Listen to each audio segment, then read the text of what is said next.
Welcome to Inside Network's INBriefs at the Income and Defensive Asset Symposium.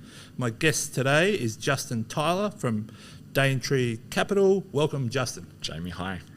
Can you explain the premise of the Core Income Fund to me? Yeah, for sure. So the Core Income Fund, we aim for that to be your core defensive allocation. Okay.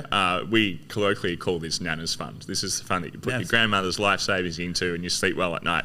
Everything about it, you know, the aim is to be defensive, all about capital preservation. The return target is cash plus 1.5% to 2% over a rolling 3-year period. Okay.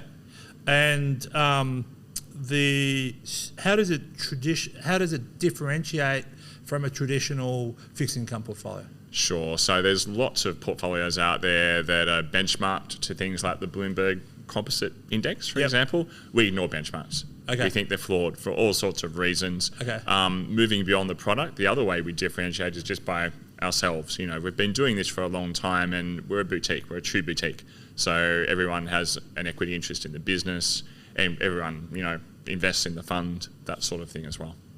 Yeah, great. So, and we've heard from a lot of people today, boutique or major. What's the one or two things in a boutique that you can execute for your clients that maybe you couldn't do if you were sitting in a very large institution?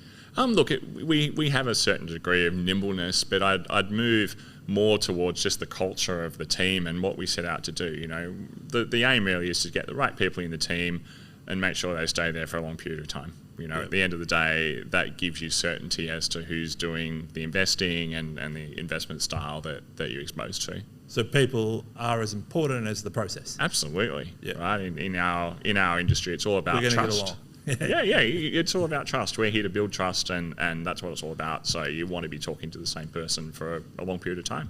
And we've been in very volatile times for fixed income. Is there any unappreciated risks on the risk side that fits in this category that people don't talk about? Sure. Well, if we were having this conversation, say 3 months ago, 4 months ago, I'd be talking about interest rate risk. Yep. Now that's manifested. And I think the next thing that people need to be aware of is probably liquidity risk. Yep. There are a lot of investments in the fixed income sphere that you might classify as private debt or things like that. Sure. And they have a role in the portfolio, but if it's all you're investing, you do lack liquidity, and we think that that's an important thing to be aware of. We haven't seen that since 2008, have we? Where liquidity dries up.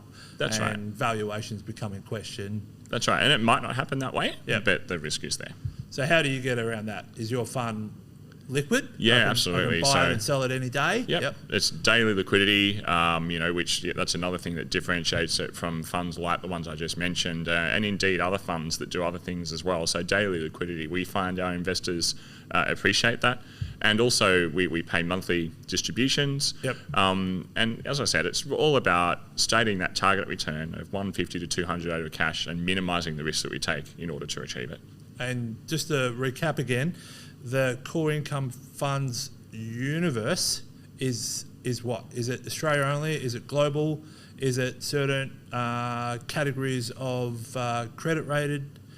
Can you just explain that? Sure, yeah. So we're global unconstrained, you know, so we can basically all focus back to that objective. Yeah, however, we do put some constraints on ourselves in that we don't invest in emerging markets. We think that requires specialist resources.